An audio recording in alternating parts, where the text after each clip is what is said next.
ये वाक़या है 12 अक्टूबर 1972 का। साउथ अमेरिका के एक मुल्क यूरुग्वाई से एक छोटा सा हवाई जहाज टेक ऑफ करता है। ये जहाज कंट्री चिली के दारुल हुकूमत सैंटियागो जा रहा है। इस जहाज में टोटल 45 पैसेंजर्स हैं, जिनमें रग्बी टीम के प्लेयर्स भी शामिल हैं। इस जहाज को अपनी मंजिल तक पहुंचने के लिए 3 घंटे का वक्त चाहिए था, लेकिन इसके रास्ते में एंडीज की बुलंदोबाला पहाड़ियाँ आती हैं। साउथ अमेरिका में मौजूद एंडीज का पहाड़ी सिलसिला दुनिया के सबसे बड़े पहाड़ी सिलसिलों में से एक है। हमारी आज की वीडियो उन्हीं पहाड़ों से रिलेटेड है कि कैसे ये पहाड़ियाँ उस त्यारे में मौजूद पैसेंजर्स के लिए मुसीबत की वजह बनी।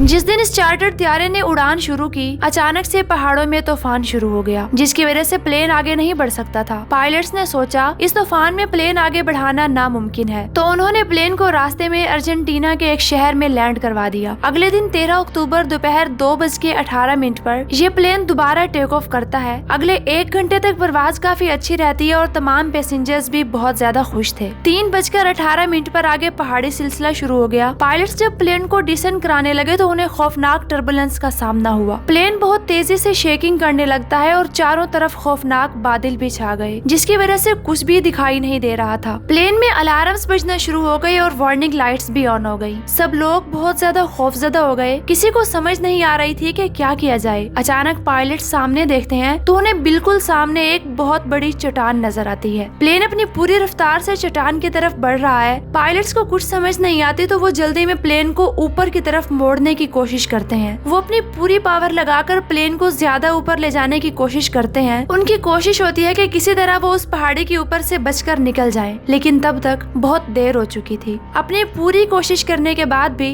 पायलट्स उस पहाड़ी से खुद को ना बचा सके और ऊपर जाते हुए प्लेन का पीछे का हिस्सा पहाड़ी से टकरा गया। इस तरह त्यारा 2 हिस्सों में टूट गया। पिछला हिस्सा और साथ में 3 पैसेंजर सीट भी हवा में उड़ गयी। कुछ सेकंड्स तक प्लेन ऊपर उड़ता रहा और फिर नीचे गिरने लगा। थोड़ी ही देर बाद प्लेन का दूसरा विंग भी टूट गया और कुछ पैसेंजर्स भी बाहर गिरकर हवा में गायब हो गए। अब सिर्फ प्लेन का सामने का हिस्सा बचा था और फिर कुछ सेकंड्स में एक ग्लेशियर पर जाकर गिरा। प्लेन का यह हिस्सा बर्फ पर स्लाइड करते हुए 700 मीटर पर सेकंड की रफ्तार से नीचे गिरता है और प्लेन मुकम्मल तौर पर तबाह हो जाता है और 2 पायलट्स की भी उसी वक्त मौत हो जाती है। अब हवाई जहाज एंडीज की अनजान पहाड़ियों पर 3570 मीटर की बुलंदी पर पड़ा था। प्लेन में मौजूद 45 लोगों में से 33 लोग अभी भी जिंदा थे, लेकिन उनमें बड़ी तादाद जख्मियों की थी। इस क्रैश में 2 लोग ऐसे थे जिन्हें ज्यादा चोटें नहीं आई थी। पहले 19 साल के रॉबर्टो कैनिसा और दूसरे 20 साल के गुस्टावो जर्बिनो। ये दोनों मेडिकल स्टूडेंट्स थे। दोनों जल्दी से बाकी पैसेंजर्स की देखभाल में लग जाते हैं। ये देखते हैं कि बहुत से पैसेंजर्स की हालत सीरियस है। ये दोनों लड़के अपनी पूरी कोशिश करके सर्वाइवर्स की मदद करते हैं। दूसरी तरफ जब ये प्लेन अपनी मंजिल पर टाइम के मुताबिक ना पहुंचा तो रेस्क्यू टीम सर्च ऑपरेशन शुरू कर देती है। शाम से लेकर रात तक रेस्क्यू टीम्स प्लेन को ढूंढने की पूरी कोशिश करती हैं, मगर नाकाम रहती हैं। बचे हुए पैसेंजर्स बहुत होपफुल थे कि उन्हें कोई जरूर ढूंढ लेगा, लेकिन उन्हें कहीं से मदद नहीं मिलती। इस बर्फीली रात 5 पैसेंजर्स जिनकी हालत काफी सीरियस थी वो सरवाइव नहीं कर पाते और ठंड से उनकी मौत हो जाती है। बाकी जो जिंदा बचते हैं वो प्लेन की बची हुई बॉडी को यूज करके खुद को महफूज रखने की कोशिश करते हैं। वो सीटों और बर्फ को इस्तेमाल करके प्लेन के पीछे के हिस्से को बंद कर देते हैं और किस तरह उन्हें गर्म रखने की पूरी कोशिश करते हैं। अगले दिन अर्जेंटीना, यूरुग्वाई और चिली से रेस्क्यू टीम सर्च ऑपरेशंस में लग जाती हैं। काफी देर तलाश करने के बाद भी वो क्रैश प्लेन को नहीं ढूंढ पाते। असल में पूरे पहाड़ सफेद बर्फ से ढके हुए थे और जो प्लेन था वो भी सफेद रंग का था। सर्वाइवर्स ने अपने सामान को बाहर फेंककर एक बड़ा सा क्रॉस बनाने की कोशिश की ताकि कोई ऊपर से गुजरे तो उन्हें ढूंढ सके, मगर वो उसमें भी नाकाम रहते हैं। उस दिन उन्हें अपने ऊपर से 3 हवाई जहाज उड़ते हुए नजर आते हैं, लेकिन कोई उन्हें नहीं देख पाता। पूरा दिन उसी कोशिश में गुजर जाता है, लेकिन कोई भी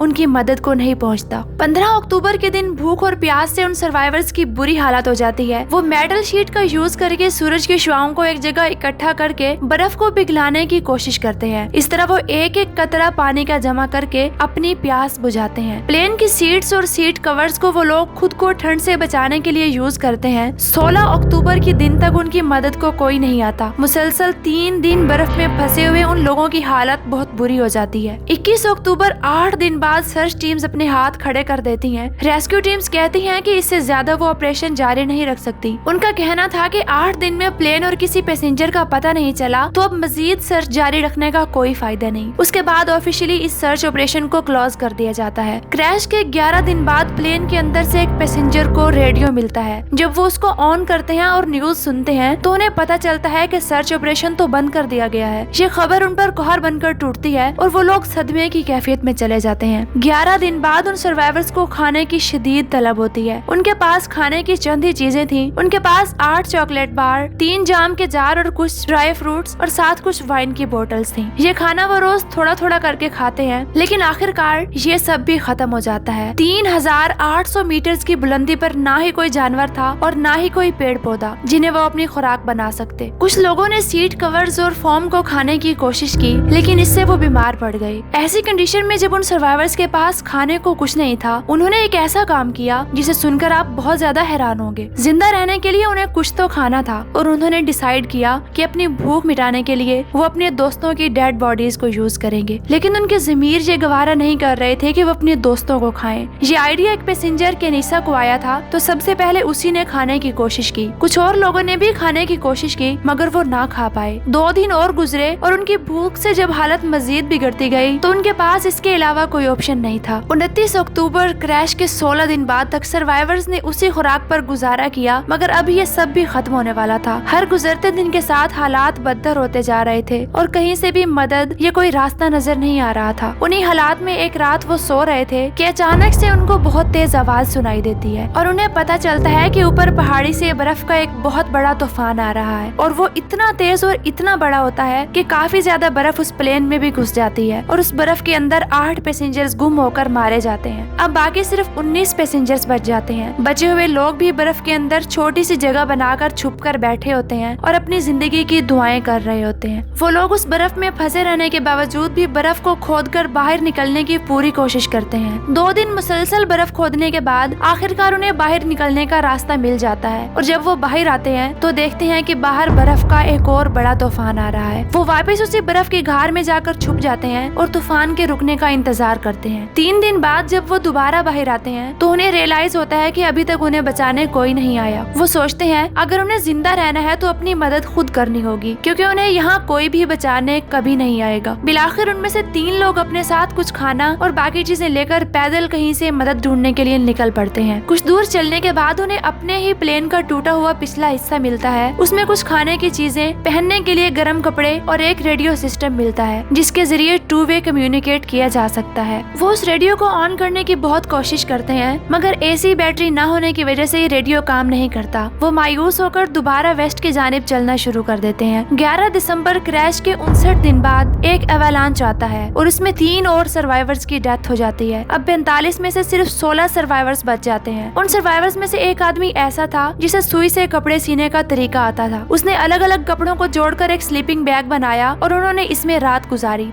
अगले दिन 12 दिसंबर क्रैश को 2 महीने पूरे हो चुके थे और ये 3 बहादुर आदमी प्राडो, केनिसा और विजिंटिन पहाड़ों पर मदद की खोज में निकल पड़ते हैं। उनका ख्याल था 3 दिन चलने के बाद वो किसी शहर तक पहुंच जाएंगे। मजीद मुसलसल 3 दिन चलने के बाद भी उन्हें कोई रास्ता नजर नहीं आता और उनके पास खाना भी खत्म होने वाला होता है। वो तीनों डिसाइड करते हैं कि विजिंटिन वापस क्रैश साइट पर चला जाए और बाकी 2 लोग सफर जारी रखें। इस तरह कुछ खाने जो उनके पास मौजूद था बचाया जा सकता है। प्राडो और केनिसा जब पहाड़ों की चोटी पर पहुंचते हैं तो देखते हैं कि चारों तरफ बर्फ ही बर्फ है। कहीं भी पहाड़ों और बर्फ के सिवा कुछ नजर नहीं आता। कुछ दिन मुसलसल चलने के बाद प्राडो को सामने एक नदी दिखाई देती है। नदी और पानी को देखकर उनकी खुशी का कोई ठिकाना नहीं होता। वो नदी के पानी के डायरेक्शन में सफर करते हैं और 10 दिन मुसलसल पैदल चलने के बाद बिलाखिर उन्हें इंसानों की एक आबादी नजर आती है और उन्हें नदी के दूसरी तरफ 3 आदमी घोड़ों पर सवार नजर आते हैं। प्राडो चिल्ला चिल्लाकर उन्हें अपनी तरफ मुतवज्जे करने की कोशिश करता है। उनमें से एक आदमी उन्हें देख लेता है और कल दोबारा आने का इशारा करके वापस चला जाता है। अगले दिन वो आदमी वापस आता है और अपने साथ पेपर और पेन लाता है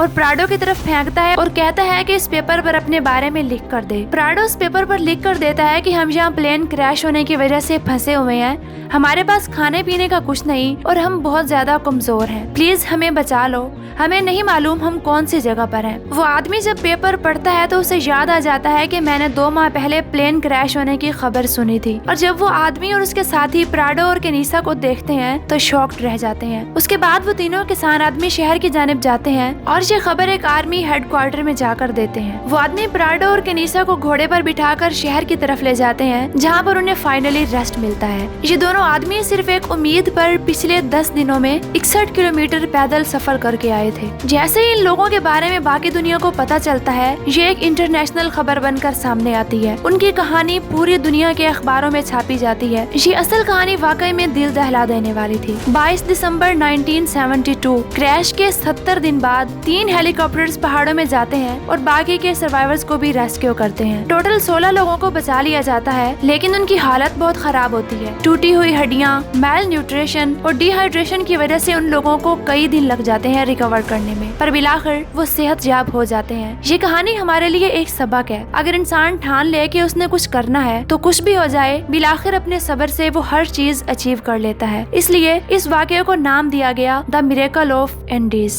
اس کے ساتھ ہی ہماری آج کی یہ ویڈیو یہاں پر ختم ہوتی ہے۔ ویڈیو پسند آئے تو لائک، شیئر اور سبسکرائب کرنا نہ بھولیں۔ ملتے ہیں کسی اور ویڈیو میں۔ اللہ حافظ۔